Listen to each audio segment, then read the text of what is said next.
अब बात करते हैं नेक्स्ट चीज जो सब लोग जानना चाहते हैं, भाई ये गाड़ी माइलेज कितना दे रही है अभी। क्योंकि बहुत सारे लोगों ने क्या पूछा था अनिकेत, गाड़ी कितनी भी अच्छी हो बट टीवीएस का सर्विस हमें ऐसा लगता है कि वो हमें डरा रहा है, हमें इस गाड़ी ना खरीदने पे मजबूर कर रहा है। कि what is the historical reliability of TVS engine, क्या ये इंजन रिलायबल है? तो गाड़ी अवेलेबल ना होने का रीजन ये है कि टीवीएस ये चाहता है जो भी डीलर गाड़ी बेचे, सारे जो टेक्नीशियन है वो ट्रेन रहे। अगर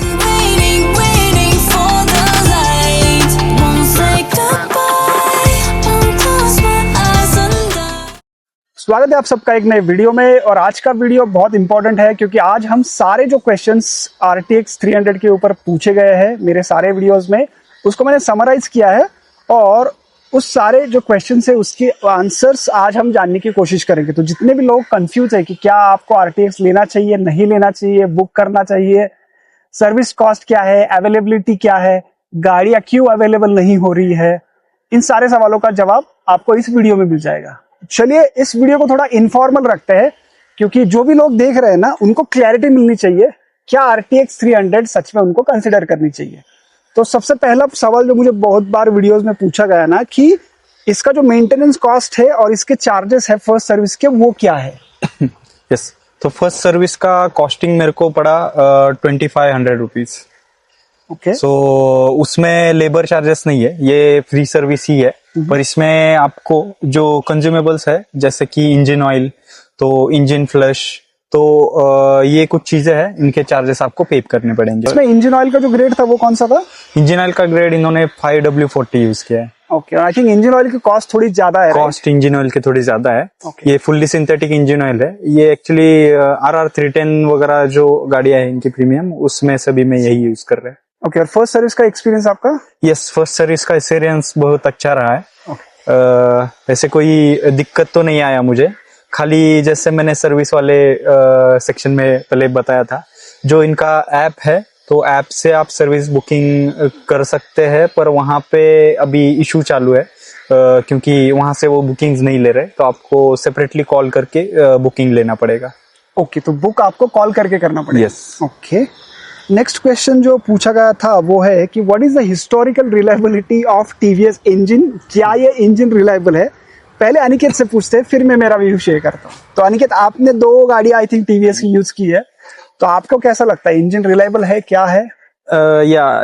मैं पहले RTR 200 ओन कर चुका हूँ। Okay. तो वो गाड़ी का इंजन जो है वो मेरे को पसंद है। There are no any complaints, यानी एटलीस्ट मेरे को कोई इंजन इशू नहीं आया, गाड़ी के कोई पार्ट्स का इशू अभी तक नहीं आया। तो वो गाड़ी मैं 3 साल से यूज कर रहा हूँ, तो वहाँ पे कोई इशू नहीं आया। फिर देन मैंने डिसाइड किया कि ठीक है, अभी ये गाड़ी हम यूज कर सकते हैं। टीवीएस का मेरे को वहाँ पे तो अच्छा एक्सपीरियंस था। Okay. तो ये गाड़ी अभी 1300 किलोमीटर चल चुकी है। तो इस 1300 किलोमीटर में मेरे को गाड़ी के इंजन से कोई भी अभी तक इशू नहीं है। अच्छा, तो हिस्टोरिकल जो है आई थिंक BMW 310 GS वगैरह जो गाड़ियां थी, जो रिवर्स इंक्लाइन वाला इंजन, आई थिंक उसमें थोड़े वाइब्रेशंस के इशू थे, बट वैसा इशू इसमें तो कुछ नहीं है। तो अगर आप ये कंसिडर कर रहे हैं ना कि टीवीएस के इंजन रिलायबल होंगे क्या, तो जितना मैंने रिसर्च किया है आई थिंक इसका कंप्रेशन रेशियो भी काफी मैनेजेबल है, तो ज्यादा स्ट्रेस में ये इंजन नहीं रहते जैसे KTM के चलते हैं। वारंटी भी आपको इस इंजन के ऊपर 5 साल की मिलती है, I think 3 years plus 2 years का कुछ एक्सटेंडेड वारंटी है। सो 5 year आपको पूरी गाड़ी पे वारंटी मिल रहा है। तो आई थिंक अगर आप कंसिडर कर रहे हो कि क्या ये इंजन रिलायबल रहेंगे, I think you can give it a shot. 5 years की वारंटी है, आप ले सकते हो, कोई इशू नहीं है। ओके, चलते हैं नेक्स्ट क्वेश्चन पे। सर्विस क्वालिटी कैसी है टीवीएस की, और ये क्या कंसर्न हो सकता है अगर वो टीवीएस की गाड़ी लेना चाहते हैं? क्योंकि बहुत सारे लोगों ने क्या पूछा था अनिकेत, गाड़ी कितनी भी अच्छी हो बट टीवीएस का सर्विस हमें ऐसा लगता है कि वो हमें डरा रहा है, हमें इस गाड़ी ना खरीदने पे मजबूर कर रहा है। अभी देखो, मुझे तो मेरे एक्सपीरियंस से क्या लगता है, बहुत सारे लोग ऐसे हैं, यानी लोग ज्यादातर सोशल मीडिया या यूट्यूब से उठाते हैं ये सर्विस एक्सपीरियंस का वगैरह रिव्यू। Okay. तो इसमें से बहुत सारे लोग ऐसे भी है कि वो किसी का एक्सपीरियंस बैड रहा हो तो वो बताते हैं हर किसी को, अभी किसी का गुड रहा तो जनरली वो नहीं बताते। हाँ ठीक है, ऐसा है करके। अगर तुम्हारा एक्सपीरियंस 100 में से 4-5 लोगों का गलत आया या कुछ उनको, अच्छा, तो गलत चीजें ज्यादा हाईलाइट होती है। Okay. तो ऐसा मुझे लगता है, क्योंकि मेरे साथ तो अभी तक ऐसा हुआ नहीं। कि बैड एक्सपीरियंस आया है करके। यानी कोई बड़ा इशू है गाड़ी में तो उन्होंने सपोर्ट नहीं किया या कुछ गाड़ी उनके पास रखी है, तो ऐसा कुछ भी नहीं आया है अभी तक इशू।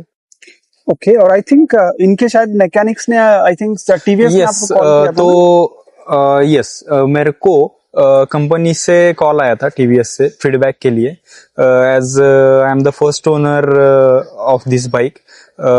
सो वो कलेक्ट कर रहे हैं जिनको बाइक डिलीवर हुई है, जो ओनर्स है अभी बाइक के, तो उनका फीडबैक क्या है, यानी उनको और क्या इम्प्रूवमेंट चाहिए, क्या उनको कमियत लगी इस बाइक में, तो वो फीडबैक वो ले रहे हैं।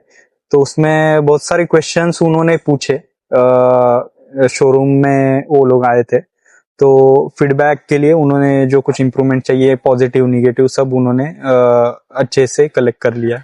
ओ, मतलब टीवीएस सुन रहा है गाइस, ऐसी बात नहीं है। They are putting lot of effort to improve that service experience. जो लोग बोल रहे हैं ना खराब है, so they are taking effort. इन्होंने फीडबैक भी लिया। आई थिंक आप शोरूम भी गए थे, राइट? मैं शोरूम गया था।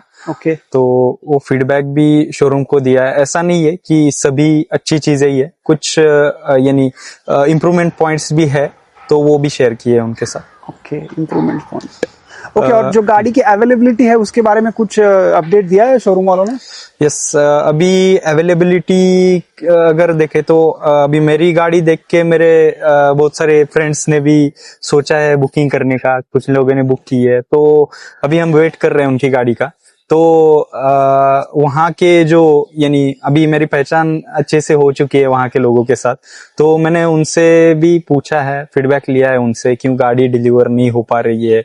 एटलीस्ट यानी शोरूम में जो गाड़ियाँ आ रही है तो वो भी आ रही है, वो प्री बुक जो है वही आ रही है, तो टीवीएस क्यों नहीं भेज रहा है। तो उनसे ये फीडबैक आया है कि अभी ये गाड़ी का इंजन नया है, ठीक है, ये गाड़ी नहीं है, तो हो सकता है गाड़ी शोरूम में आ भी गई, कुछ यानी गाड़ी आएगी तो लोग मांगेंगे टेस्ट राइड के लिए, करेक्ट, या डिलीवरी देनी पड़ेगी। तो उनके पास अभी सभी शोरूम्स में ट्रेंड वर्कर्स नहीं है, यानी ऑथोरिटी भी सभी शोरूम को नहीं है जो प्रीमियम गाड़ियां है वो बेचने के लिए। तो आई गेस पुणे में भी 2 शोरूम्स ही है, शेला TVS and Sai Baba TVS. okay. तो इन दोनों को ही ऑथोरिटी है गाड़ी की सर्विस करने की। तो इसकी वजह से वहाँ के जो वर्कर्स है अभी सर्विस जो करते हैं, जो 310 RR और इसकी सर्विस करते हैं वही बंदे हैं, तो उनको भी इस गाड़ी के सर्विस का ट्रेनिंग वो अलग से दे रहे हैं। तो वही है, तो वो बोल रहे थे कि ट्रेनिंग अगर प्रॉपर हो जाए उनकी तब वो गाड़ियां डिलीवर करना भी स्टार्ट करेंगे। अच्छा, मतलब अगर इसको समराइज किया जाए तो गाड़ियां अवेलेबल ना होने का रीजन ये है कि टीवीएस ये चाहता है जो भी डीलर गाड़ी बेचे, सारे जो टेक्नीशियन है वो ट्रेन रहे। अगर उनके पास ट्रेन टेक्नीशियन इनफ होंगे तभी वो गाड़ियां शोरूम को देगी और शोरूम फिर बेचेगा, क्योंकि गाड़ी बेचने के बाद they don't want any bad experience to be happen with the customer. इसी के लिए गाड़ियां डीले हो रही है। तो आई थिंक फरवरी तक गाड़ियां मोस्ट ऑफ द शोरूम्स में अवेलेबल हो जाएंगी, यही अपडेट है। अब बात करते हैं नेक्स्ट चीज जो सब लोग जानना चाहते हैं, भाई ये गाड़ी माइलेज कितना दे रही है अभी? यस, माइलेज अच्छा है, 300 सीसी के हिसाब से मेरे को 35 का माइलेज आप बोल सकते हैं। ओके, कॉन्स्टेंटली मिल रहा है डेली ट्रैवल में? डेली ट्रैवल में, ओके। डेली में ऑफिस ट्रैवल करता हूँ, जैसे 15 किलोमीटर वन साइड है, तो सिटी ट्रैवल ही है, यानी मिक्स्ड है वैसे। गाड़ी अराउंड 40-50 या 20 इस स्पीड में चलती है, तो स्टॉप गियर ट्रैफिक भी लगता है, कोई ओपन पैचेस भी मिलते हैं थोड़े फार। तो ऐसा मिक्स कंडीशन में you are getting 35 mileage. 35 mileage is I think really good. Yes. Next question है, how are the vibrations at high speed? भाई ये गाड़ी वाइब्रेट करती है क्या? वाइब्रेशंस का अगर देखे तो यस, वाइब्रेशंस है वहां पे। आपको वाइब्रेशन जो है वो जहाँ पे आप टैंक ग्रैब करते हैं, okay. तो उस एरिया में थोड़ा वाइब्रेशन फील होते हैं, ज्यादा वाइब्रेशन नहीं है पर है। और एक चीज मैंने नोटिस किया, इसके हैंडल पे थोड़ा सा वाइब्रेशन आता है। अभी मैं स्पीड में आता है क्या कोई? हाँ, स्लो स्पीड में जब मैं ऑफिस जाता हूँ ना, तो मेरे को 2-3 बार ये नोटिस हुआ कि थोड़ा सा नमनेस मेरे को लगता है लेफ्ट साइड में। तो तब मैंने थोड़ा सा यहाँ पे वाइब्रेशन नोटिस किया। Okay. ये मेजर वाइब्रेशन नहीं है, समझ में नहीं आता है, पर मैंने थोड़ा सा चेक किया कि ऐसा क्यों हो रहा है। तो यानी कुछ हाथ का प्रॉब्लम है क्या मेरे को लगा पहले, पर ऐसा कुछ नहीं है। थोड़ा सा वाइब्रेशन उस ट्रैफिक में जब मैं जाता हूँ, कंटिन्यूअसली मेरे को क्लच वर्क करना पड़ता है, तब थोड़ा सा लगता है हैंडल बार में। ओके, तो लो स्पीड में हैंडल बार पे है, और हाँ, जब थोड़ा। आप क्रूजिंग स्पीड पे लेट से 80 क्रॉस करते हो तो उसके बाद कहाँ वाइब्रेशन आता है क्या? वो समथिंग अभी मेरे को 80 क्रॉस में उतना वाइब्रेशन नहीं लगा, वो फील नहीं होता है। वाइब्रेशन है फिर भी उतना फील नहीं होता है, पर जब सिटी में ट्रैवल करता हूँ मैं, तब थोड़ा सा वही टैंक के यहाँ पे टैंक के ऊपर आता फील है। होता है। But it is manageable, right? Nothing to be Manageable bothered है, अबाउट। तो अगर ज्यादा आप नहीं। लेना चाहते हो तो vibration is not a big concern. Yes. Okay, turning radius जो है, नेक्स्ट क्वेश्चन, क्या टर्निंग रेडियस बहुत बड़ा है या मैनेजेबल है? नहीं, टर्निंग रेडियस अच्छा है। गाड़ी लाइट वेट है तो आप थोड़ा सा लीन करके भी गाड़ी टर्न कर सकते हो, और आपको पीछे खींचने में भी दिक्कत नहीं होगा, क्योंकि गाड़ी उतना हेवी भी नहीं लगता है, तो वहां पे कोई दिक्कत नहीं आया मुझे। ओके, बाइक E20 कंप्लायंट है क्या? तो yes guys, all this bikes April 2023 के बाद सारे E20 कंप्लायंट है, तो there is no issue for that. Next question है, ऑन रोड प्राइस क्या है गाड़ियों का? तो इसके इन्फॉर्मेशन मैं आपको दे देता हूँ। तो मेरे पास कोटेशन है इसका साई बाबा शोरूम का, पुणे का। मैं ऑन रोड प्राइस आपको बता देता हूँ। So if you go for, I think, base variant, this one cost 240 2,43,000 exactly I got. So base is 2,43,000। जो इसका मिड वेरिएंट है, मतलब जो टॉप वेरिएंट बोलते हैं उसको, तो वो है 2,61,760 रुपीज। और जो BTO वेरिएंट है उसमें दो अलग अलग आते हैं। तो अगर आप जाते हो कोई और कलर के लिए other than the wiper green, तो वो आता है 2,79,092 रुपीज का। और जो वाइपर ग्रीन है, जो top of the line model है BTO का, वो आता है 2,84,780। तो इसकी डिटेल मैं स्क्रीन पे आपको दिखा दूंगा क्या क्या इसका बाइफर्केशन है। नेक्स्ट क्वेश्चन है, mirrors and front brake standard fitting है या सेपरेट एक्सेसरी है? जो बीक है और ये मिरर्स है। यस, तो मिरर्स और इसमें अभी मैं एक एक चीज कवर करता हूँ। जो आपका फ्रंट विंडशील्ड एंड मिरर्स है, ये मेरे को बाइक के साथ ही मिले हैं। तब डिलीवरी के टाइम वो बोल रहे थे कि ये भी एक्सेसरीज में है, तो उसका कॉस्टिंग उन्होंने उसी कोटेशन में ऐड किया है। ओके, तो मैं समझ नहीं पाया वो एक्सेसरी कैसे बोल सकते हैं। तो वो एक पॉइंट था मेरा, पर वो बोले कि हर किसी बाइक को वहां पे वो मिरर और अगर कोई विंडशील्ड है तो वो एज एन एक्सेसरी पार्ट ही ऐड करते कोटेशन में। तो दूसरी एक पॉइंट है, ये जो नकल गार्ड्स है और जो फ्रंट बीक है, ये मैंने अभी इंस्टॉल किया है शोरूम से, तो ये एक्सेसरी का पार्ट है। ओके, इसमें एक पॉइंट मैं शेयर करना चाहूंगा। ये एक बैड एक्सपीरियंस है मेरा। ये नकल गार्ड, देन जो बीक और मैंने टैंक गार्ड बोलते हैं ये इनको, जो क्रैश गार्ड, टैंक गार्ड आप बोल सकते हैं, वो ऑनलाइन TVS से ऑर्डर किया था मैंने। वहां पे मैंने अराउंड 2 हफ्ते पहले ऑर्डर किया था। उनके जो हेड है, उन्होंने पहले ही मेरे को बता दिया था, आप ऑनलाइन से मत लो, जो कुछ एक्सेसरीज है शोरूम में आने वाली है, मैं आपको बिठा के दे दूंगा, डोंट वरी। तो मैंने शोरूम से पूछा, वहां पे एक्सेसरीज अवेलेबल थी, ये नकल गार्ड, बीक एंड टायर अगर मैंने लगाया नहीं है वो एक अवेलेबल है। तो मैंने इमीडिएटली जो ऑनलाइन वाला है वो कैंसिल कर दिया। रिफंड मेरा आ गया, मैंने पहले पे कर दिया था, तो इमीडिएटली रिफंड आ गया था। कॉस्टिंग क्या पड़ी आपको जो नकल गार्ड है वो? ये समथिंग 1200 समथिंग है उसका अराउंड प्राइस। नकल गार्ड इज 1200। हाँ, और बीक जो है वो नियरली 500 रुपीज। यस, तो कॉस्ट ज्यादा कुछ नहीं है, और ये नकल गार्ड का क्वालिटी भी अच्छा लगा, ये मेटल का ही है। तो ये मेटल वाला है, प्लास्टिक है? ये फ्रंट का पार्ट ब्लैक जो है वो प्लास्टिक है, ये मेटल है। Okay, this is nice. So this is metal, very good. So it will provide the protection. Yes. So next question है, क्या बेस मॉडल के साथ क्रूज कंट्रोल आता है? तो यस, बेस मॉडल जो है उसको क्रूज कंट्रोल बाय डिफॉल्ट आ जाता है। इसमें क्विक शिफ्टर और जो मोबाइल कनेक्टिविटी है वो आपको नहीं मिलेगी, बट क्रूज कंट्रोल तो स्टैंडर्ड है इसमें।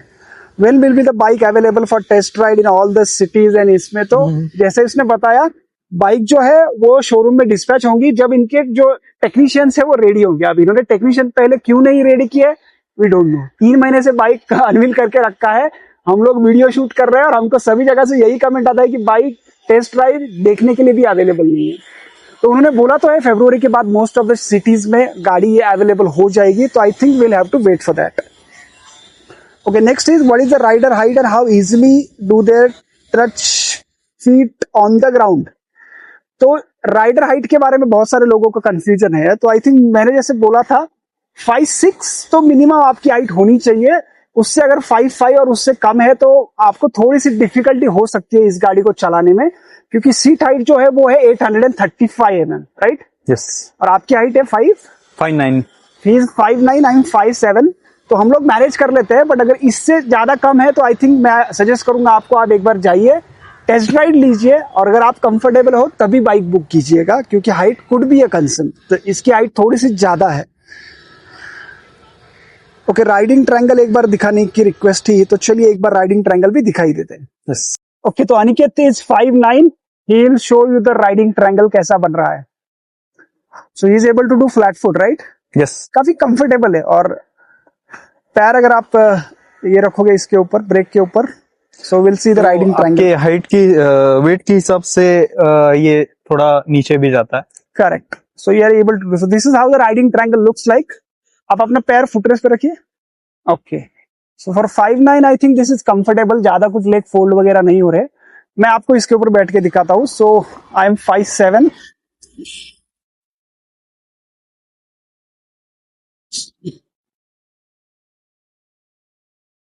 So this is how bike looks like for someone who is 5'7".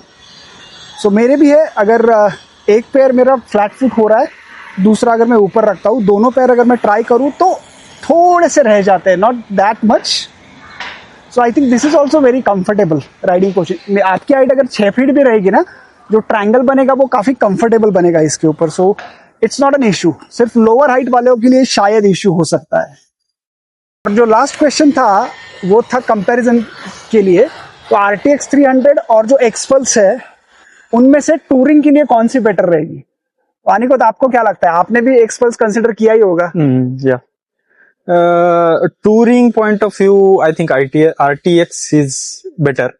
आपको यहाँ पे पावर ज्यादा मिलता है, देन यहाँ पे जो विंड प्रोटेक्शन है वो बेटर है वहां से, एंड जो ऑफ रोड पर्पज है वहां पे जो एक्सपल्स है वो बेटर है। और एक पॉइंट है, जो यहाँ पे स्पोक व्हील्स नहीं आते, वहां पे स्पोक व्हील आते हैं, तो आपको एक दिक्कत हो सकती है, अगर टायर पंक्चर हो गया तो बड़ी दिक्कत हो सकती है वहां पे, तो वो एक है।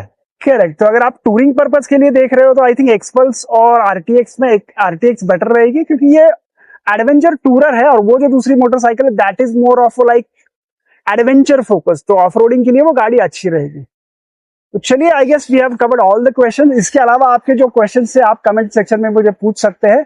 मिलते हैं नेक्स्ट वीडियो में। आपके जो भी डाउट है हम हाजिर है आपके आंसर ढूंढने के लिए। Thank you for watching guys, bye bye. Bye.